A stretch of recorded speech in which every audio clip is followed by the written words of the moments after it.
Hey everybody in Facebook land, Paula Nowak here. I am here with Norby, and I felt inspired, and I needed to practice anyways, a little thing that we call It's Your, Y-E-R, Choice.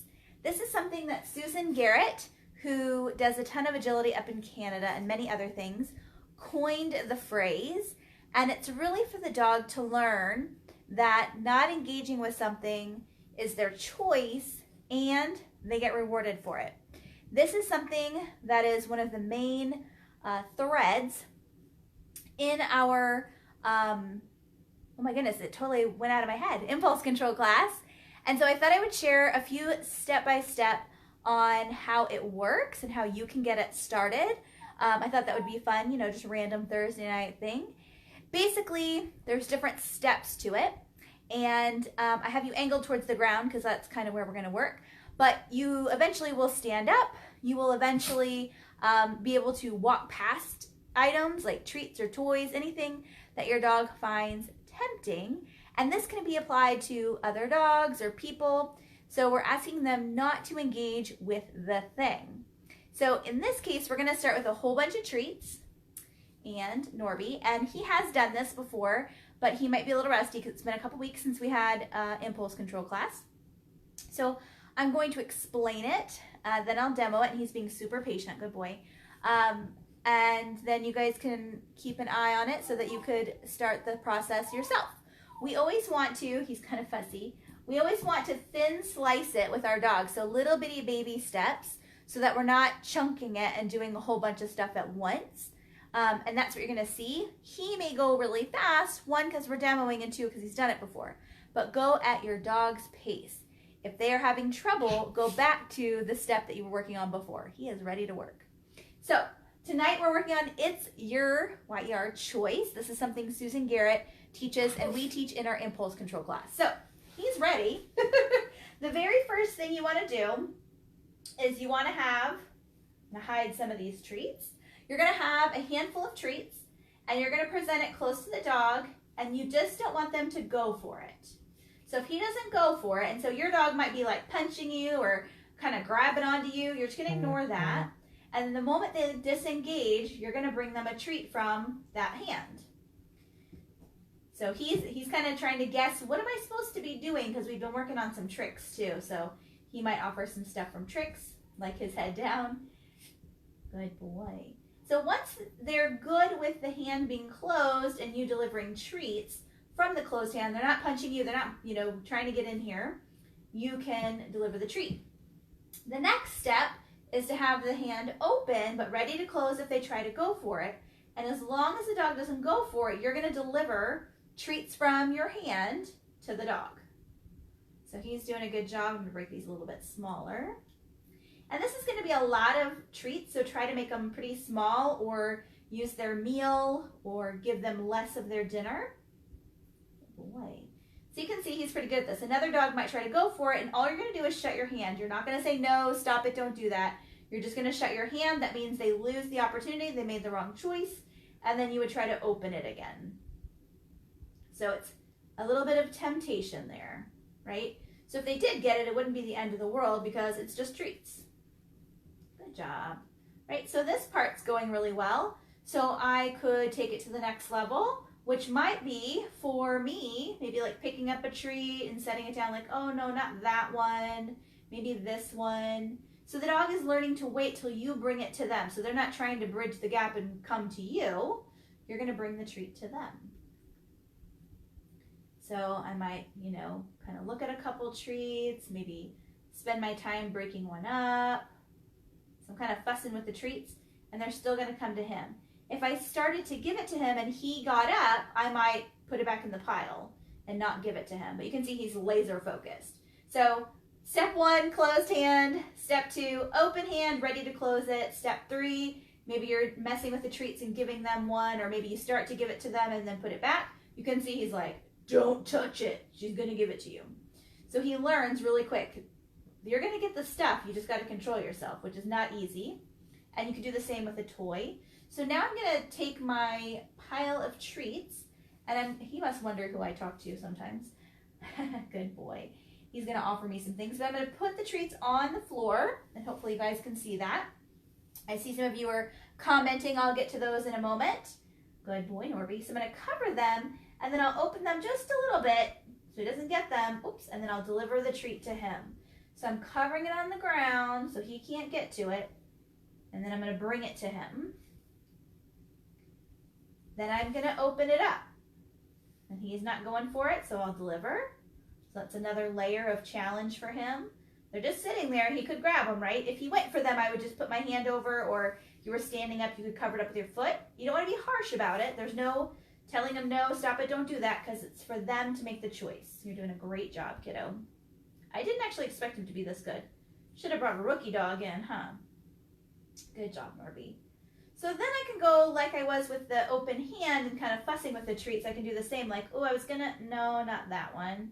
This one, no, not that one. This one, yeah, this one. Right, so if he at any point tries to get up or tries to get these, I'm just gonna cover it up, or I'm gonna discontinue giving him that treat. So I'm gonna look at them, kind of fuss with them. We're just adding a little bit more challenge, breaking them up, talking with my hands. Excellent work, right? So this would probably be, after a few weeks you'd be doing this. Again, he's had 6 weeks of practice in impulse control class. So once that's going really well, which he is, and what I'm going to do is actually reset him. And I'm going to tell him he can have this because we just did a whole bunch of impulse control. Go get it.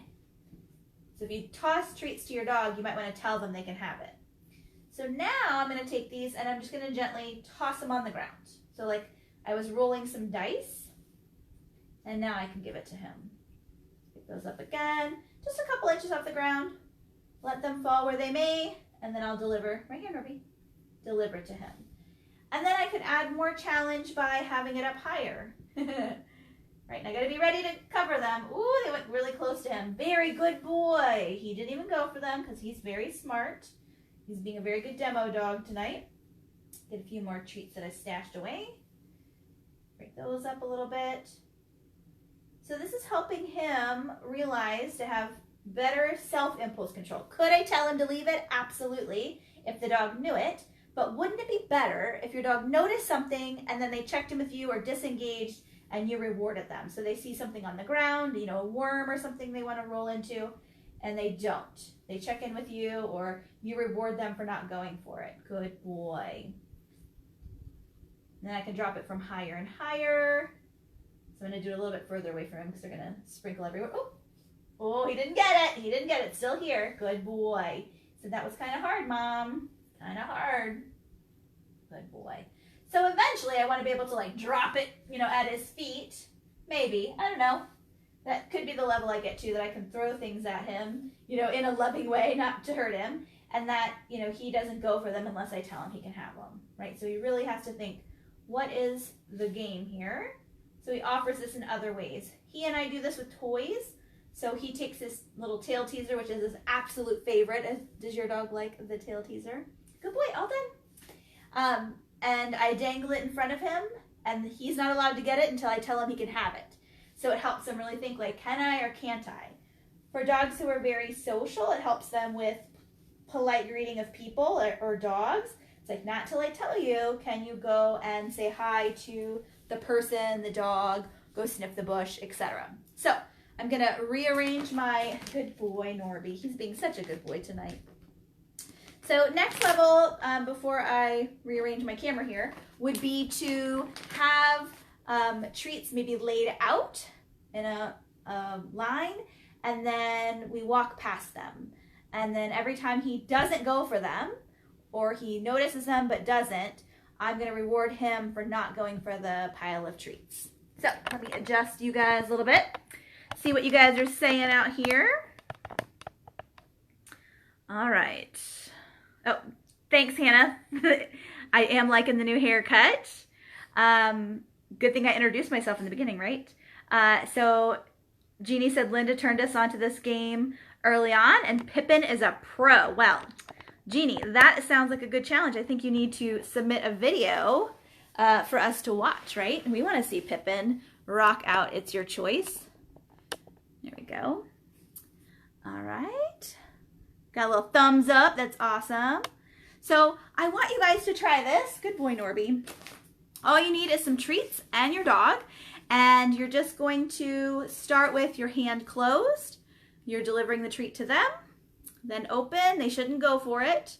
If they do, you're just going to close your hand because you don't want to tell them no, stop it, don't do that. You want them to figure it out. If they're really pushy, it might take a moment, so have lots and lots of patience. Maybe go back to the last step. Maybe you went too fast. Then you're going to, good boy, let's not bark for everybody. Then you're going to have delivery. Then you're going to drop some treats into your hand. Like, oh, I was going to give you this one, but no, not this. And if that goes well, then you can carry on to putting the treats on the ground, and then you deliver the treats to the dog. Then you can roll your hand a little bit, a couple inches, let the treats fall, and you're going to deliver them from under your hand. And then the treats are going to be exposed on the ground, and you're going to deliver from your hand. The dog doesn't have to lie down like Norby did. They could sit, they could stand, they could walk around. As long as they're not going for the treat, you're good. So as long as they can control themselves, if they try to go for it, you're just going to cover it up in some way. So if you have a dog who tends to resource guard from people, I definitely wouldn't play that part of the game. You might need to play, longer the other stuff or work on the behavioral issues first. But for a dog who doesn't have that challenge, you can cover with your hand, cover with a bowl if your hands are sensitive, because sometimes they can get kind of pushy and grabby and they're just trying to figure it out. They're trying to say, what do I have to do to get that cookie under that hand or on the floor? Then you can drop it from higher up. Just be prepared if it does get close to them and they're not ready, that you're ready to, cover them up or pick them up really fast. Maybe drop them a little bit further away, or if you're not on carpet, they could bounce around a lot. And then you can have the treats that are just randomly out and you're walking on leash by them. And then you're rewarding them for not going for the goodies on the floor. So if you have any questions, we just discussed It's Your Choice, which is a great thing that Susan Garrett really coined the term and walked through the process. There's a video that you can watch, and I'll post that in the comments down below. But this is one of the main things we use in our impulse control class because we want our dogs to figure out how to control their own impulses so we don't have to do all the work. Wouldn't that be great? Sure, you could tell them to leave it, but that I would use when it's a situation that they're just not ready to remove their attention from something on their own. All right, guys, if you have any questions, post them in the comments down below. Feel free to share this video if you found it valuable. And if there's any other topics you want to talk about, let me know that too. I just felt like It's Your Choice was on my mind tonight, and I thought, hey, why not? I'll do a Facebook Live. Norby likes the additional attention, and it was fun. So thanks, guys. Have a great Thursday. Bye.